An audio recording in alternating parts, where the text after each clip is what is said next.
반갑습니다. 저희가 이제 임상심리사에 대해서 좀 뭐 전반적이다라기보다는 이제 임상심리사가 뭘 하는지, 그리고 이제 시험 준비를 어떻게 하면 좀 더 효과적인지, 이런 것들에 대해서 저희가 한번 좀 생각을 같이 해보고 여러분에게 좀 정보를 드리는 시간을 가지려고 합니다.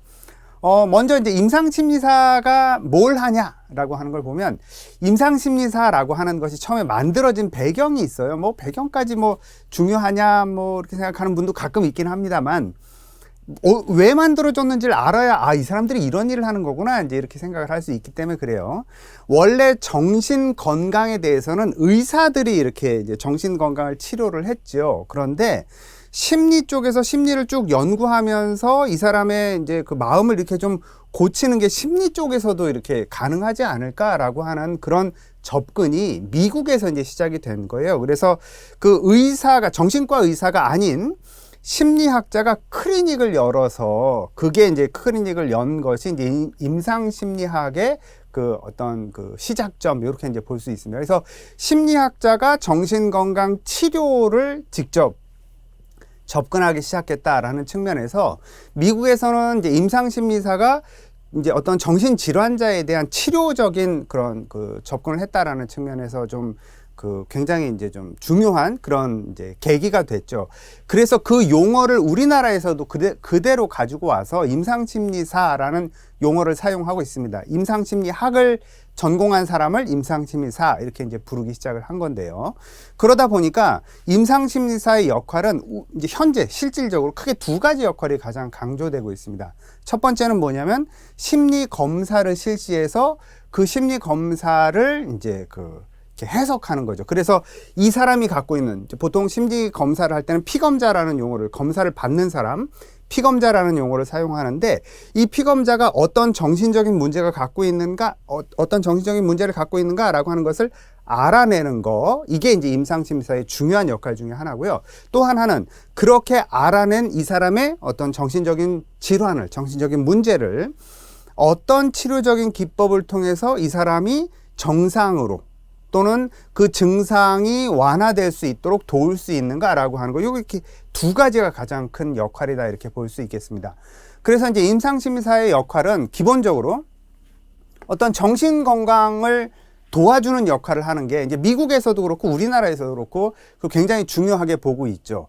그래서 이제 뭐 심리 치료적 접근을 하는 거, 뭐 재활 자문 이런 것들도 있습니다만, 이런 업무뿐만이 아니라 진단을 하기 위한, 진단은 정신과 의사들이 하거든요. 정신과 의사들이 진단을 하기 위한 기본적인 데이터를 만들어주는 거, 검사를 하는 거죠. 이런 게 이제 임상심리사들이 하는 주된 역할이다 이렇게 볼 수 있고요.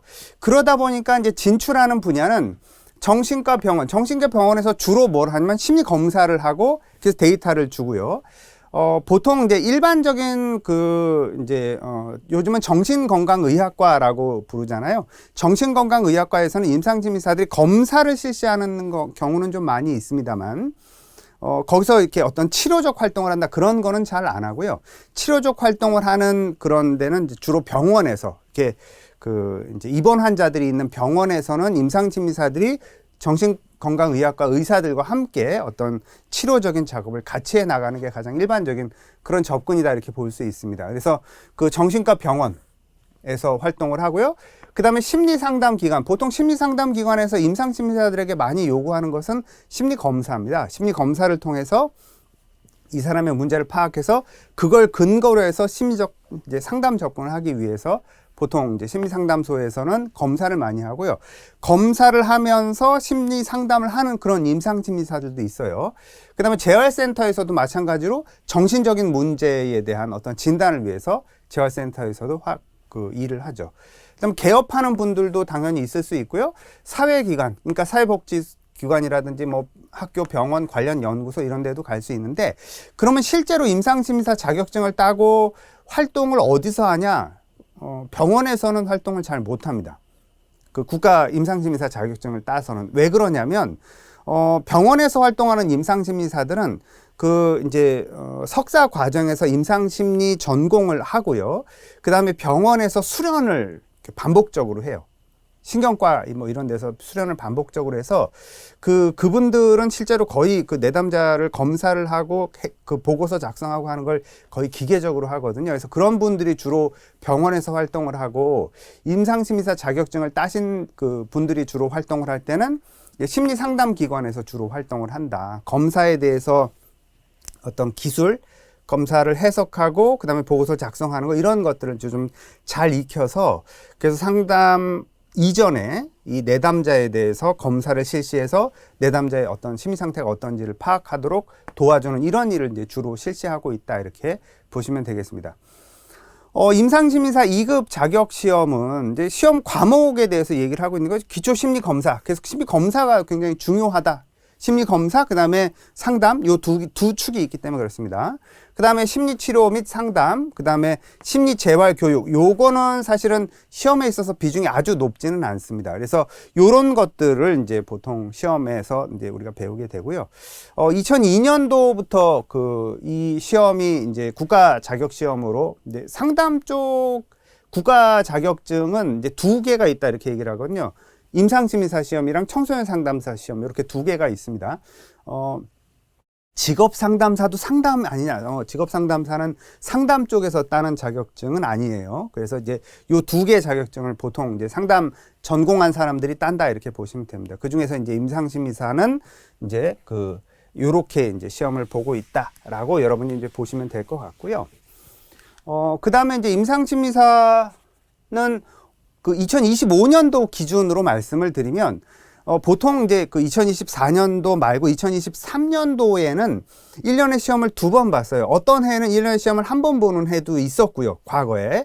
그런데 이제 이게 응시자들이 점점 늘어나니까 1년에 시험을 2번 봤다가 2024년도, 2025년도에는 시험을 1년에 3번 보는 그런 식으로 이렇게 계획을 세웠더라고요. 그래서 응시자들이 많이 늘고 있구나라고 하는 걸 우리가 알 수 있죠. 그래서 필기시험 보고, 그 다음에 실기시험 보고, 이렇게 2개를 합격을 해야 자격증이 이제 부여가 되는 거죠. 그러니까 임상심리사는 시험으로만 자격을 딸 수 있는 그런 이제 자격증이 해당이 된다 이렇게 보시면 됩니다. 보통 이제 필기시험과 실기시험이 이제 이거 합격하고 나서 실기 준비 시작한다 그럼 망해요.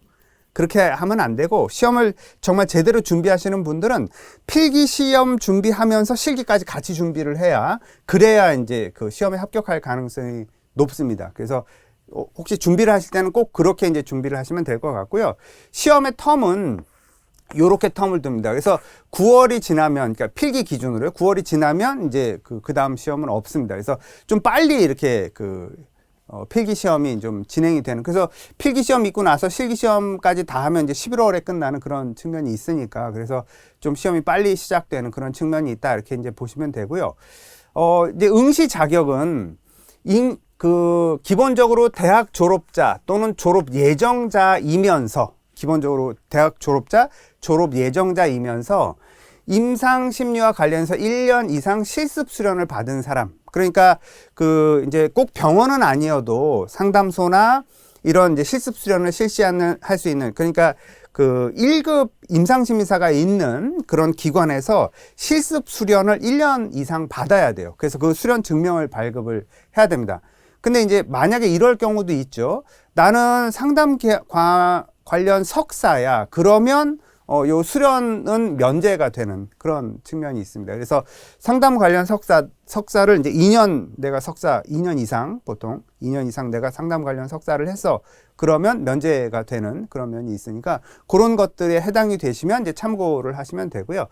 근데 이제 나는 뭐 대학 졸업자고 또는 졸업 예정자인데 임상심리사를 따겠다라고 하신 분들은 1년 이상입니다. 1년 이상 실습 수련 증명서를 받아야 되거든요. 그래서 그 증명이 첨부가 되면 응시 자격이 된다라고 하는 거.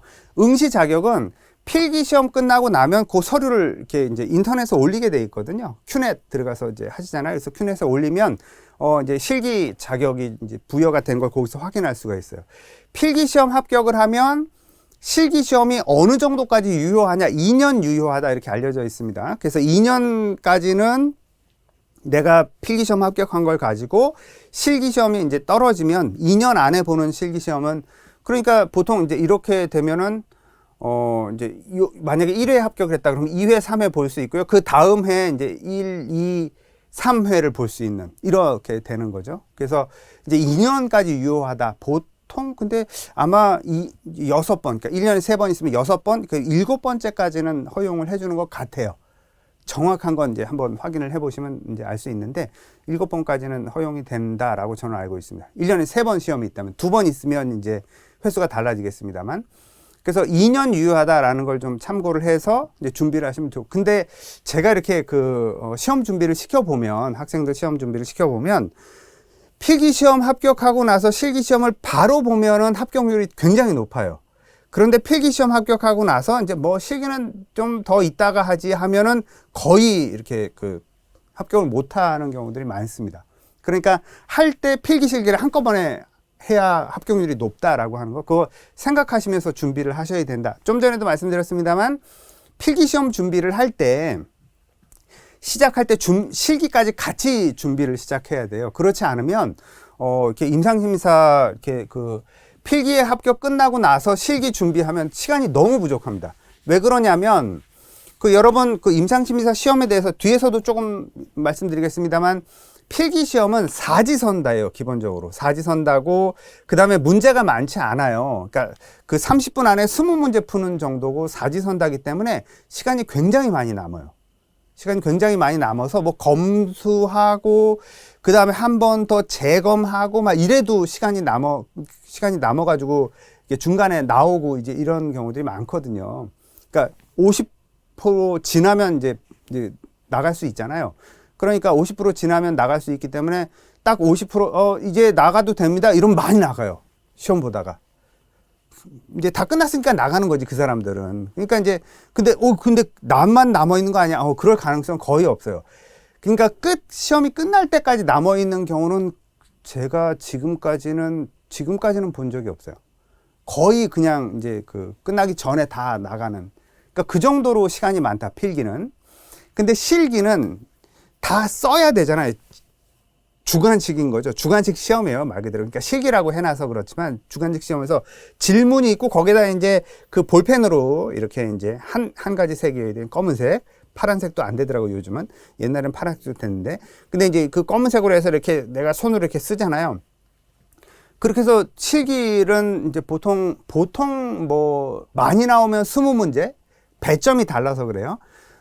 이제 적게 나오면 18문제 이렇게 나오거든요. 보통 19문제, 20문제 이렇게 나오는 게 일반적인데, 필기는 그냥 외워서 써야 되기 때문에 이게 필기가 굉장히 어렵습니다. 뒤에서 이제 말씀을 드리겠습니다만, 그래서 실기는 보통 조금 공부하면은, 붙는 게 그렇게 어렵진 않아요. 합격률이 굉장히 높아요. 그런데 그 필기 합격자들을 대상으로 실기를 보는 거임에도 불구하고 필기 합격률은 굉장히 낮습니다. 굉장히 낮다라고 얘기하니까 또 겁먹는 분이 있을 수 있는데 좀 많이 떨어져요. 많이 떨어져서 필기 시험을 이렇게 못 외워서 이렇게 떨어지는 경우들이 태반이에요. 그러니까 같이 준비를 시작하지 않으면 임상심의사는 자격증을 따는데 굉장히 어려움이 있을 수 있다. 뒤에서 한 번 더 제가 설명을 드리고요. 시험 과목은 필기시험의 경우에는 이제 심리학 개론이 들어가고요. 그 다음에 이제 이상심리학 들어가고요. 그 다음에 임상심리사니까 임상심리학 들어가요. 그 다음에 심리상담, 심리검사 이렇게 들어갑니다. 이 중에서 난이도가 좀 높은 게 어떤 게 있냐, 이제 사람마다 좀 다르기는 하더라고요. 사람마다 난 요게 조금 더 어려워, 난 요게 조금 더 어려워 이렇게 이제 이야기를 하긴 하는데요. 이제 이상심리학이 조금 난이도가 있게 이제 느껴지시는 분들이 조금 더 많고요. 그 다음에 심리검사 부분이 조금 더 어렵게 느껴지시는 분들이 많습니다. 임상심리학이랑 심리상담은 중복되는 게 좀 많아요. 중복되는 게 좀 많아서 이렇게 이제 여기서도 비슷한 걸 배우고 여기서도 비슷한 걸 배워서 이게 사실은 장점이죠. 왜 그러냐면 하나를 제대로 공부해 놓으면 다른 과목까지 어느 정도는 커버가 되는 그런 측면이 있기 때문에 그렇습니다. 그래서 필기시험은 이렇게 좀 광범위하게 이제 시험에 나오고요. 그 다음에 실기시험은 이제 주관식으로 쓰는 거다 이렇게 말씀드렸죠. 실기시험은 기초심리평가, 심리평가라고 하는 것은 심리평가가 좀 큰 개념이고요. 그 안에 심리검사가 들어가는 거예요. 그러니까 그런 평가를 위해서는 뭐가 더 있길래 우리가 면접하는 거 있잖아요.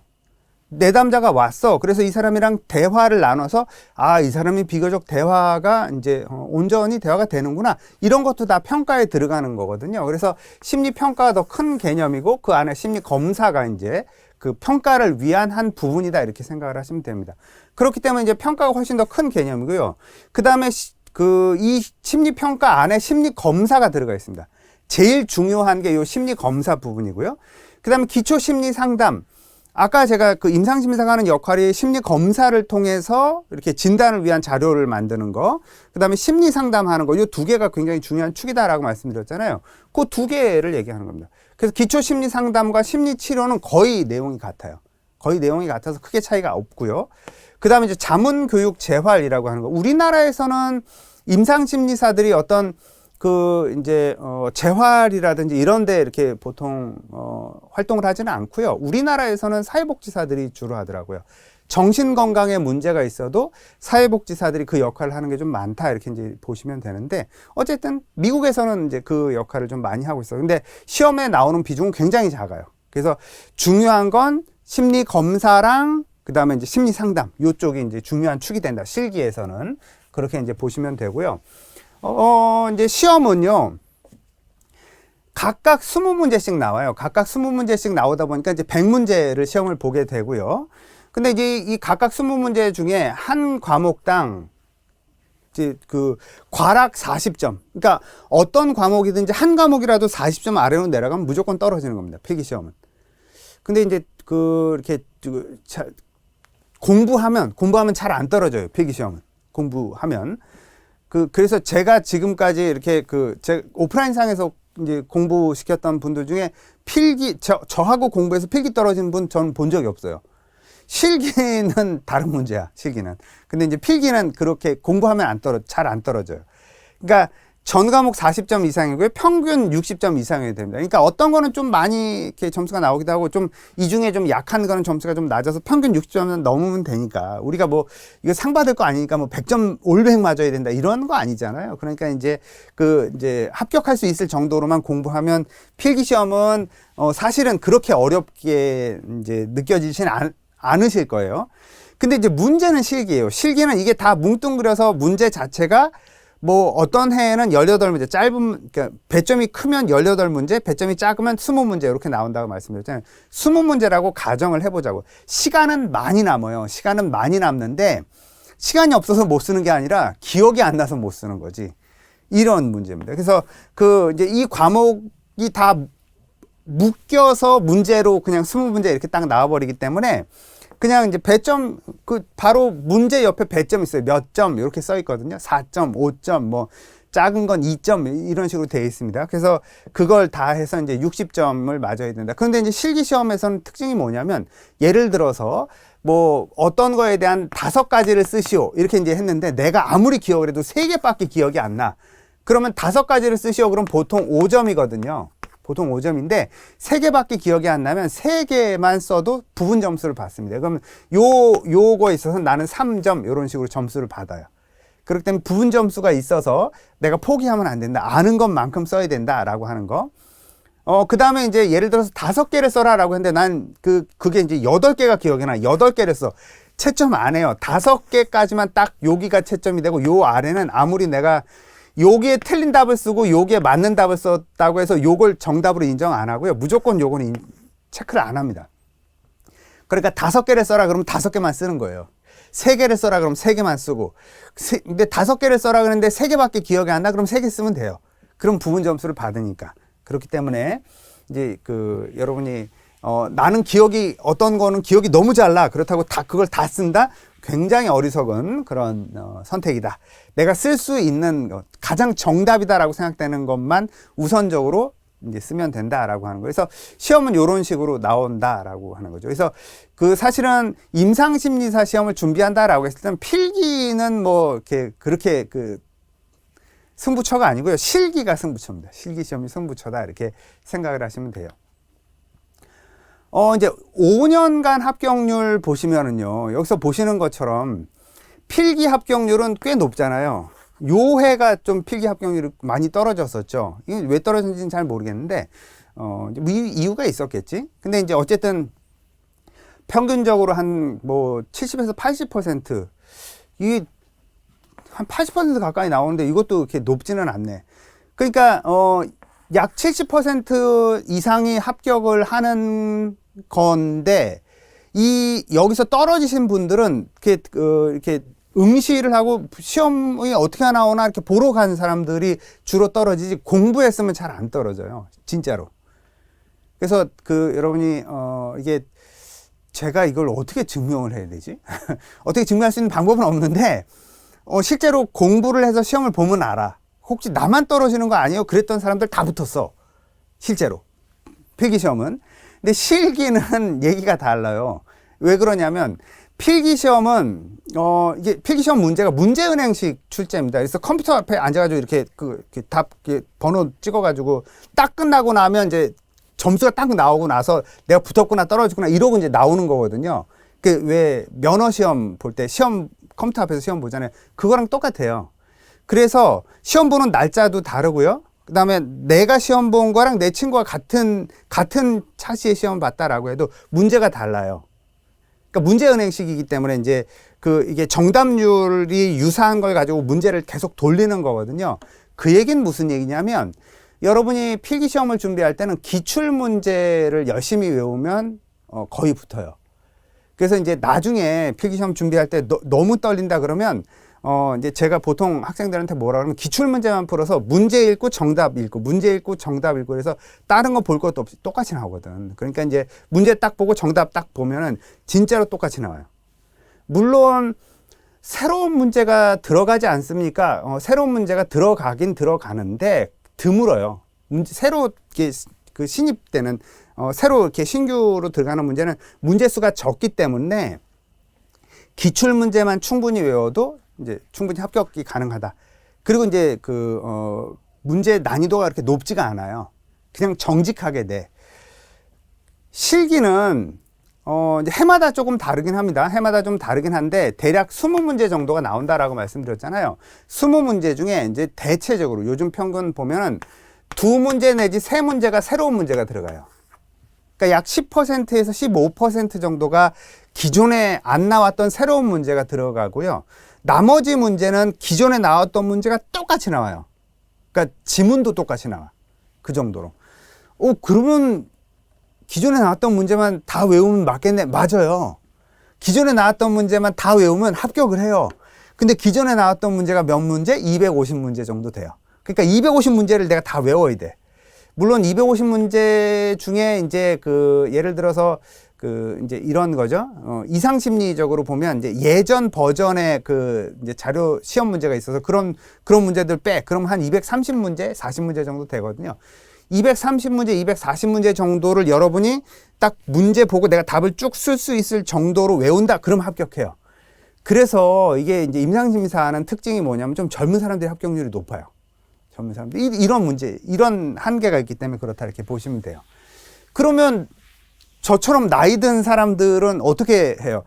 어떻게 외워야 되냐면 눈으로 외우면 절대 안 되고요. 임상심리사는 이렇게 쓰면서 외워야 됩니다. 쓰면서 그래서 제가 보통 이제 시험 준비 시킬 때 최소한 3번 이상은 쓰라 그러거든요. 기출문제 250문제를 놓고 문제 딱 보고 이제 내가 답을 쓰는 거예요. 몇 시간 걸려요, 실제로. 몇 시간이 뭐야. 시간이 엄청 걸리지. 이게 답을 다 쓰는 거예요. 그래서 내가 이걸 맞았나 틀렸나를 점검해. 이런 식으로. 그걸 최소한 3번 이상을 하라. 그래서 그 정도 하면은 이제 어느 정도 합격을 합니다. 그래서 실기시험은 이제 기출문제 위주로 외워야 되는데 쓰면서 외워라. 제가 이렇게 보통 얘기할 때 40대가 넘어가셨어요. 쓰면서 외우셔야 돼요. 30대까지는 그냥 눈으로 외워도 좀 외워지는 것 같더라고. 제가 이렇게 제 경험상 보면. 그래서 그렇게 외우지 않으면 여기서 보시면 합격률이 좀 낮잖아요. 뭐 20%대까지 있었어요. 그래도 요즘은 한 30-40% 나와요. 합격률이. 그래도 낮잖아요. 이게 여기서 합격한 사람들이 이제 응시하는 건데, 그죠? 합격한 사람들이 응시하는 건데, 그래도 이제 합격률이 이렇게 떨어진다라고 하는. 그러니까 실기시험이 이제 승부처다 이렇게 보시면 돼요. 필기시험은 무작정 암기하면 안 된다 얘기하지만 무작정 암기해야 돼요. 네, 무작정 암기를 하시면, 그러니까 합격을 위해서는 무작정 암기를 하시면 돼요. 기출 문제, 꼭 이제 기출 문제 위주로 암기를 해야 돼요. 그래서 100점 맞으려고 하지 마라. 우리가 평균 60점만 맞으면 되지 뭐 상 받을 것도 아닌데, 그죠? 그래서 이제 준비를 해라. 그 각 과목별로 이제 가이드가 이렇게 제시가 되고 있는데, 이게 뭐 이제 이런 것들이 있구나 이렇게 참고를 하시면 돼요. 이제 실제로 이렇게 여러분이 준비 시작할 때 이제 다 그때 설명을 하거든요. 요것만 하면 되면은 누가 못하겠어. 근데 요것만 하면 되는 게 아니라 이제 요거 위주로 하지만 이제 실제로 이렇게 수업을 들으시면 그것 위주로 이제 가이드를 해주니까, 수업에서 가이드를 해주니까 그때 이제 좀 더 참고를 하시면 되고요. 그 다음에 이제 실기시험은, 이 실기시험은 이제 제가 임상심리사는 시간이 없어서 문제 못 푸는 거 없어요 말씀드렸어요. 그래서 시간에 제약받지 않고 내가 답을 정확하게 외우는 게 굉장히 중요합니다. 그래서 답안 작성 연습해 보는 거, 기출 문제 한 250문제 되는 거 내가 다 이렇게 외워서 쓸 수 있을 정도가 되면 합격해요. 네. 그래서 최소한 3번 이상은 써라라고 얘기를 하고요. 키워드를 중심으로. 그래서 나중에 이제 준비를 할 때 보면 어떤 문제의 키워드가 뭐다. 그 단어가 꼭 들어가야 돼요. 그 단어가 들어가야 그게 이제 합격이 되는 거기 때문에. 그래서 키워드 중심으로 해야 되고, 나만의 언어로 정리해라. 뭐 이것도 하나의 방법이긴 합니다. 그런데 이제 정답이라고 알려드리는 걸 그냥 외우시는 게 제일 좋습니다. 그래서 과목별로 가이드, 이것도 마찬가지로 이제 이렇게 시험 준비 시작하면 요것만 하면 된다. 이게 아니고요. 이제 요거 참고로 해서 실제로 그 과목을 이제 시작할 때 어떻게 이제 어떤 것들이 좀 주로 우리가 준비되어야 될 부분이다라고 하는 거, 이런 걸 이제 설명을 드리니까 그걸 참고해서 여러분이 준비를 하시면 이제 훨씬 준비를 잘 하실 수 있다, 이렇게 보시면 돼요. 이제 시대에듀에서는 이제 핵심 이론을 정리해 드리고요. 핵심 이론을 정리하는 이유는 뭐냐면, 필기 시험에서는 그걸 이제 그냥 이제 이해하는 정도면 돼요. 근데 이제 실기를 위해서는 그냥 외우라 그러면 외국어 외우는 것처럼 외워야 되거든요. 그럼 너무 어렵잖아요. 저는 그렇게 외워지지 않더라고. 그래서 내용이 이해돼야 외워지기 때문에 그런 측면에서 이제 핵심 이론을 이렇게 정리를 하는 게 좀 중요하고요. 그러면서 이제 문제풀이를 해 나갑니다. 그리고 이제 모의고사, 이제 시대고시에서 만든 모의고사 문제집이 있거든요. 그래서 요런 문제들 위주로 좀 준비를 하면 이제 우리가 좀 적절히 준비할 때, 그래서 내가 어느 정도 준비가 됐나를 점검해 볼 수 있는 그런 이제 모의고사가 있고요. 그 다음에 이제 핵심 요약이 있습니다. 핵심 요약은, 물론 핵심 요약만 갖고 공부한다.